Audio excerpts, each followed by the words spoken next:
বন্ধুসকল এইবাৰ আপোনালোক জানে মোৰ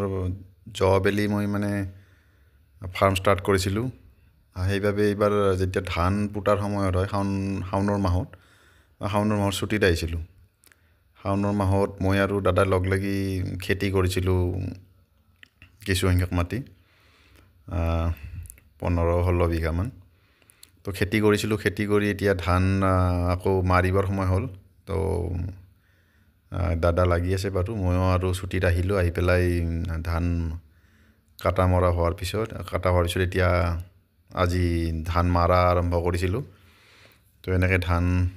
থ্ৰেচাৰ মেচিন এটা লৈ অনা গৈছিল ভাড়াত তাৰে পিছত এনেকৈ মানুহ কেইজনমান লগাই ধানখিনি মাৰিলোঁ মই ধান বেছিকেলি কৰিছিলোঁ ৰঞ্জিত ধানটো শালি ধান হিচাপে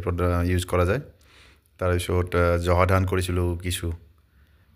তাৰে পিছত জহা আৰু মানে ৰঞ্জিতেই বেছি তথাপিও কিছু অলপ বৰা ধানো কৰা গৈছিল তো শালি ধান হিচাপে আমাৰ ইয়াতে অসমত মই আপোনালোক কৈছোঁ মই ৰাজস্থানত বহুত জেগা ঘূৰিলোঁ মানে তাত এই বিঘা মাটিত মানে এডৰা মাটিত 2-3 খেতি কৰে কিন্তু আমাৰ অসমত তেনেকুৱা নহয় আমাৰ অসমত বেছিকেলি উদঙীয়া মানে গৰুবিলাকৰ কাৰণে মানে শস্য কৰিব নোৱাৰি নহ'লে মাটি আমাৰো বেয়া নহয় আমি ধান কৰাৰ পিছত ইয়াতে মাকৈ বা অন্য কিছু খেতি কৰিব পাৰোঁ কিন্তু আমাৰ ফালে কি হয় আমি এইবিলাক কৰা নাযায় গৰু ধান কটাৰ পিছত গৰু এৰি দিয়া যায় এৰি দিয়াৰ পিছত পথাৰত অন্য খেতি কৰিব নোৱাৰি তথাপি যিয়ে নহওক ধান খেতি কৰিছিলোঁ ধানখিনি বেয়া হোৱা নাই এইবাৰ শালি ধানৰ বতৰ আছিল ভাল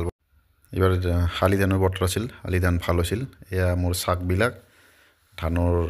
চাকবিলাক এনেকৈ ৰাখি থোৱা হৈছিল তাৰপিছত ইয়াৰ পৰা মৰাৰ পিছত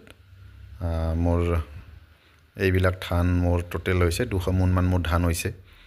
ইয়াৰ আগতে মই ধান মাটিখিনি মই বেলেগক চহাব দিছিলোঁ বেলেগক খেতি কৰিব দিছিলোঁ তেওঁলোকে আধিয়া দিছিল তো 20-30 মোনমান ধান মই পাইছিলোঁ কিন্তু এইবুলি মই নিজে কৰিছোঁ কষ্ট কৰিছোঁ অলপ খৰচো কৰিছোঁ সেইবাবে এতিয়া 200 মোনমান ধান মই পোৱা গৈছে তো খেতিত লাগিছোঁ আৰু খেতি মানে মোৰ নিজৰ এটা চখ হিচাপে মই কৰি আছোঁ চাওঁ কি হয় ধন্যবাদ